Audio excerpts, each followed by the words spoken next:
Yo, what's going on YouTube? It's your boy Jan Moses, back here with another episode of the Salary Cap Report. 2K has done a complete 180 with our players' salaries, taking them from the minimum salary values that they were all at, up to the maximum salary values. I booted up the game this morning and saw that the salary cap team that I had run last week in salary cap, that I had run for one game on Sunday because I told you guys I was going to get that final shatter prize piece that I needed for the first 100 overall that I can grind for from salary cap, and I did get it done. But that same lineup that I used last week and on Sunday is now suddenly 18,000 salary above the salary cap limit. The minute I saw that my team went up to 48,000 salary, I knew what 2K had done, because for it to have gone up that high, they had to have changed all the players' salaries. And lo and behold, if you take a look at my main salary cap lineup and you take a look at that team salary section on the bottom of your screen right there, you're gonna see all the players that I'm running are at their max salaries for their respective tiers. Joakim Noah, a Galaxy Opal. Opals can't go past 10,000 except for a few exceptions like Victor Wembanyama, although I do want to check Wemby's salary because I think his salary has now dropped back to whatever, his tier has for salary limits.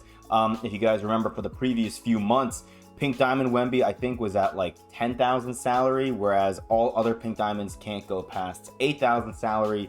You can see Anthony Black and Robert Covington in my lineup are at 8,000 salary. So we are going to take a look at Wemby's salary as well really quick. I meant to comment on that in Saturday's episode of the SC report. But yeah, Joakim Noah 10,000 salary, Anthony Black and Robert Covington at 8K. The three diamonds that I'm running in this lineup, Ryan Hollins, Yabusele, and Adem Bona, are all at 4K apiece. And then all my amethyst cards on the bench are at 2,000, which is pretty frustrating. You build a lineup on Saturday for round 2 of salary cap, and then you basically see that salary, or that lineup rather, for salary cap, it's just not going to work out for you. So you really have one of two choices, right? You can either wait it out until Saturday, or what I think is going to end up being the best time to play salary cap potentially, which is going to be a week from today, where I think we're going to see all of these players drop back down in salary to their minimum values. Or you can just try to play the game this week and build lineups that will work with these crazy inflated salaries. And that's why I'm here. I'm going to show you guys, I think I have 3 different lineups that I have put together for you guys. Or maybe it's just 2. I'm forgetting. No, it is just 2 because I don't want to touch this lineup. I think this lineup is going to work in a week. And we're going to leave this lineup as is, and we're going to come back to it a week from now and see if it's back down to 30,000 salary. Let me show you guys a couple of lineups that you guys can put together for your salary cap grind. As always, I got to make sure that I'm recording because I don't trust myself. Looks like we are. Hi YouTube. This whole natural light situation this morning has been great. I don't need to turn on any lights for this. This is fantastic. I should record at 10 a.m. more often, I guess, right? If only I didn't have a job. Damn. All right, anyways, moving on to the lineups. We have two lineups. Like I said, we have the Doomsday salary cap lineup. I don't know why I called it this, but I think I was trying to use a bunch of dark matters via dynamic duos when I initially called this the Doomsday lineup, and it actually ends up fitting perfectly with the way I've constructed this lineup. Now, the way I like to play salary cap is I like to use my bench. I like to do full squad subs, so I will bench my entire starting 5 for my bench 5. And even if the bench 5 don't play as many minutes, or once I bring in that bench 5, like in this case, right, I'm probably not going to play Alex Starr all that many minutes because he's a Ruby and this card is very outdated even in salary cap. But for a couple of minutes, just to give Ryan Hollins a breather, I think he'll be more than serviceable for me. Also, in terms of my OCD, seeing this team come in at exactly 30,000 salary makes me very, very happy. Isaiah Collier and Cody Williams, they've been my bench backcourt for, I would say, the majority of the final quarter of NBA 2K25 MyTeam in salary cap, right? It used to be DeLon Wright and Tumani Kamara. But now Isaiah Collier and Cody Williams, since they have that duo, they've been doing wonders for me off the bench. Collier routinely leads my team in scoring, even coming off the bench for me in salary cap. And so I figured, we're in the final couple of weeks here, really, of NBA 2K25 My Team, since, Season 9 is going to kind of be a nothing burger, right? So I wanted to give him a start, just kind of like, paying my homage, like a thank you to Isaiah Collier. I'm going to give him, the start and salary cap for this week. I don't know how much salary cap I'm going to play, but I do want to play at least 1 to 2 games with this lineup, because there are a number of players in this lineup who I really don't play with all that often. Gerson Yabusele and Adem Bona, I use them off the bench, but when I'm playing with my bench unit, it's mostly Collier, Cody Williams, and he's not in my lineup currently, but Amethyst, Desanya, Jop who are scoring for me. But now with this lineup, I want to see if I can get Yabusele and Bona a little more involved. So 4 Dark Matters in the starting lineup, and then 4 Dark Matters off the bench. And we're going to be using one of the newer dynamic duos that got introduced in the game during the Father's Day weekend, I want to say, even though Ron Brewer is not Corey Brewer's dad. I'm pretty sure Ron Brewer is the father of Ronnie Brewer, and I don't know if Ronnie Brewer even has a card in my team this year, but leave it to 2K to take the lazy way out and just see Corey Brewer's last name is the same last name that Ron Brewer has, so they're obviously related. Yeah, that makes sense to me, right? Regardless, this duo is pretty solid if you boost the right badges, and I have to go back and see what badges I have boosted on Corey Brewer and Ron Brewer, but basically they have a number of badges that you can easily get up to the legend tier, but you're limited to only picking, I think, 1 or 2 of them on Corey Brewer and then 2 or 3 of them on Ron Brewer. So you're gonna have to pick accordingly depending on what you need from them. You can pick shooting badges, you can pick defensive badges. In reality, these cards are mostly here in my lineup because they combine for 2,000 salary. Ron Brewer and Corey Brewer, they're maxed out at 1,200 and 800 salary each. And so you get Dark Matter cards. They're not going to be incredible cards for you, but they're going to be boosted and they're going to play better than most cards will at a combined 2,000 salary. So if you want to run a lineup like I have right now with the salaries being as inflated as they are right now, I don't know if you're going to find a much better lineup than this if you want to run a bench, right? This lineup, my most expensive player is coming off the bench for me right now, and maybe I'll move things around where I have Antoine Walker and Derek Anderson in my starting lineup somehow, but I don't want to do that because unfortunately Ron Brewer and Corey Brewer have to play the shooting guard and small forward positions. I can't have one of them play point guard, and so I can't have this duo active on the same at the same time as Isaiah Collier and Cody Williams are on the floor, unfortunately. So I want to try this lineup out. We'll see how it ends up working out for us. Now, let's say, with the salaries being inflated, you want to scrap your bench, right? You want to just run with a 5-man rotation, or maybe you want to run with a 7-man rotation, right? I know a lot of people who play salary cap like to just run with 5 players normally because stamina doesn't really affect your players if it gets really low. I've noticed that where I play against people that just run, 100 Yao Ming or 100 Wembanyama, and their players will get tired. Like, you'll see the little Gatorade icon pop up by their gamer tag, and they'll still be splashing threes over my players if I'm not jumping. So if you want to run with a starting 5 and just run that 5 the entire game, that's totally fine, but I don't like to run like that. So I would just challenge you guys to meet me halfway if you want to run a starting 5, and let's just have a 7-man rotation for this lineup, okay? So I think this will work. I think I did the math correctly, although I did this math earlier this morning before I had my coffee, and I'm still working on my coffee. So I'll show you guys the lineup that I think you guys could run if you want to run a shortened rotation with some better players.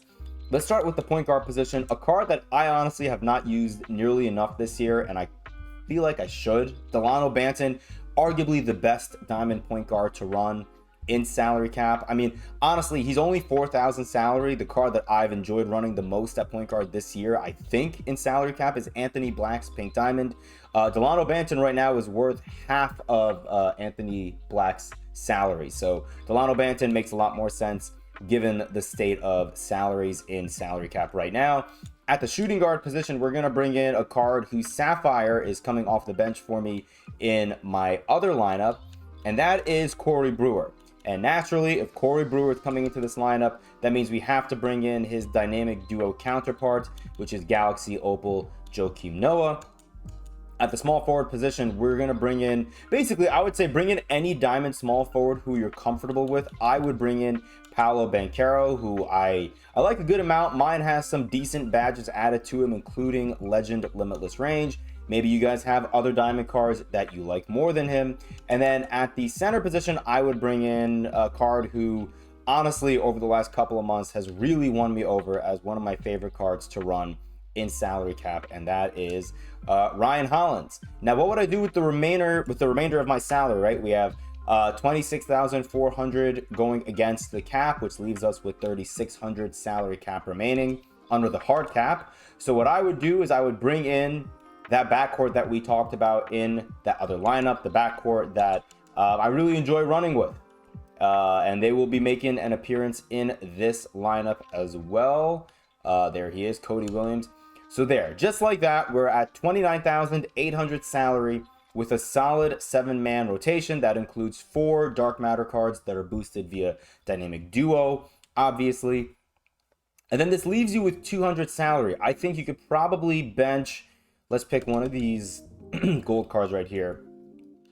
You could bring in Tyronn Lue, who's at 400 salary like that. And then if there's another card you want to bring in, I mean, if you want, you could really throw it back and bring in some of those Evo cards. If you have any Evo cards, if you go all the way towards the end, if there's any Evo that's like 400 salary, which unfortunately there is not. But if you wanted to, let's say you like Zach LaVine, right? Zach LaVine has a pretty nice jump shot. You could easily bring in Ruby Zach LaVine, who I think is going to be at the end here, right? Oh, no, he's not at the end. Where is he? Here's Ruby Zach LaVine, and then all you got to do is find a center or whoever who's 200 salary, like right here, Jim Ard. So just like that, you're at 30,000 salary right there. I mean, Tyronn Lue and Zach LaVine are quite literally the break glass in case of emergency cards. You would more than likely, in this situation, run this 7-man rotation. But I think it would be a really, really strong rotation for you. You know, the only issue I have here is you don't have any subs for the bigs, but that's why it's a 7-man rotation and not an 8-man rotation. You can use Cody Williams to give breathers to Corey Brewer and Paolo Banchero. Joakim Noah, even without that duo boost, is going to be really good, but obviously you want to try to keep that duo going whenever you can. I would probably close games with Isaiah Collier, Cody Williams, Corey Brewer, Joakim Noah, and Ryan Hollins, but I'd be more than happy to start games with this lineup and then bring in Collier and Cody Williams off the bench when I need a little bit more of a little more scoring, a little more energy off the bench from players who are going to have full stamina compared to these guys who are all going to be huffing and puffing out there. Those are the main 2 lineups that I would recommend you guys run. Obviously, you can tailor your lineups further. You know, this lineup, I mostly like it just because I'm able to fit, 3 different dynamic duo pairings into a lineup with 2 centers who, you know, in my salary cap tenure this year, I've enjoyed running. Alex Sarr had his time in the limelight for me in salary cap back in like, what was that, like November? Can't say I've used Alex Sarr all that much in 2025, the calendar year 2025. So we'll see. I would probably give this lineup a game or 2, and then if I want to play more salary cap, maybe I'll go to this lineup. But honestly, you know, given that I'm only playing salary cap up until I hit 750 points for this Shatter prize piece, I'm not really all that pressed, especially with me already having won a game. I'm already 134 points of the way towards 750 points. So I think we're chilling. We're in a pretty good spot, but I just wanted to show you guys a couple of lineups that you guys can use to hopefully go out there and dominate in salary cap, because, you know, it's going to be tough to build lineups. I get it. It's frustrating, but just remember that you're not the only one who's frustrated. So is your opponent. I'm sure your opponent or whoever you're playing in salary cap probably had an equally frustrating time putting their lineup together before they booted up a game of salary cap as well. Now we have 3 100 overall packs to open up. 1 is in our unopened packs that you can see right here. We have another one that we're going to get from the GOAT Festival Week 3 exchange. And then our last one is going to be coming from the level 25 season, I think, or level 25 season. The season pass here in season 8 for level 25. Hopefully we can see something good out of one of these. Man, the 100 overalls have not been kind to me. I feel like ever since I got Yao Ming, which I know even just getting Yao Ming alone is a blessing. And I said I was not going to complain. And I'm not really complaining. Like, I'm not really mad. I just wish that we could, you know, we can get better pulls out of these. Like, I'm tired of seeing 99 agility. It's going to be another... Okay, this Cassie Russell, man. I've gotten Cassie Russell now like 3 times. I don't care about Cassie Russell. Fun card to have. I enjoyed getting him the first time, but getting him unauctionable now 2 other times after that is really frustrating. I just want to see one more good 100 overall pull out of one of these packs this year. We still have, you know, a couple more weeks of this season. You know, a couple more of these 100 overall option packs coming our way, and then we're basically done, you know. And then, okay, if I get a good 100 overall in season 9, do I really care when the new game is going to be less than a month away? No, I'm not going to care at all. So anyways, let's go ahead and redeem this guy. We should have enough. Yes, we do. Here's our next 100 overall premium pack. Open this up right here. Let's see if we can get anything good out of this guy. Gonna let it marinate for a second. Gonna make sure that I'm still recording. Still recording. Here we go. 100 overall, number 2. Show me a center from the San Antonio Spurs, 2K. I dare you. Western, 99 midi. Who the heck is this? Are you kidding me? Is it Tony Parker? I don't want you. We were close. We had the right team. I had a bad feeling. We get Tony Parker. Tony Parker, who was in my nightmares after I got his Galaxy Opal Hidden Gems card from that Hall of Fame box during the Winter Festival. He comes back to get me one more time before the end of NBA 2K25. That is hilarious. Okay. Maybe one day we'll hit level 40 and get Dr. J. Hopefully. Hopefully. Let's get this Legend Ops back. We get to pick 10 Legend badges. That's great. Hopefully we get some good ones here. Well, I see 5 that I don't really care for all that much right here. Let's see what we have. So not one On-Ball Menace, not one Deadeye, not one Limitless. That's great. Thank you, 2K. I guess we'll take Pogo. I'll take Post Lockdown. We'll take Unpluckable. Another Post Lockdown. I guess we'll take Strong Handle because I don't have Strong Handle. Wow, these are not great. These are really not great at all. Paint Prodigy, sure. Take Off Ball Pest. Take one more Pogo, I guess. And then Slippery, yeah, sure, why not? All right, final 100 overall. And then we're getting on out of here, man. Getting on out of here. Final 100 overall. 2K, can you give me a player who is on the same team, or currently is on the same team that Tony Parker played for? Western. 9. Okay, it's red, though. I don't know who this could be. Oh, it's Greg Oden. I will take Greg Oden because I don't have Greg Oden, and I'm cool with that. I was actually worried that was going to be Yao Ming. I'll take Greg Oden. Greg Oden's not bad. Thank you, 2K. That is not bad. I cannot complain. Again, I got Greg Oden today. I got a diamond. I got 100 Paolo Banchero, who, you know, I have his diamond. I like his diamond. I got 2 cards that I don't have in Paolo Banchero and Greg Oden now in each of the past 2 videos, but those are two of the cards that I've seen pulled out of packs quite a bit. I really wish there was someone out there who had enough time to go through a bunch of people's YouTube videos and Twitter posts and, you know, put together a big enough sample size of these 100 overall option packs and regular packs, just to basically give us like numbers. I want to see stats on how often in, let's say out of, I don't know, 100 or 500 pack pulls, how often we're seeing cards like Greg Oden, Cassie Russell, Tony Parker, Paolo Banchero, how often these cards are coming out. Because I think cards like Yao Ming and Wembanyama are much closer to 0% than 1%, which is really frustrating, especially given that we are in mid-July. So yeah, but I will take Greg Oden. Not too bad. And I guess I don't have Tony Parker, right? So I guess I can't complain too much. Whatever, man. It is what it is. We're a month and a half away from 2K26. So appreciate you guys. Thank you for rocking with me. Best of luck in your salary cap grind. And until next time, I'll see you later.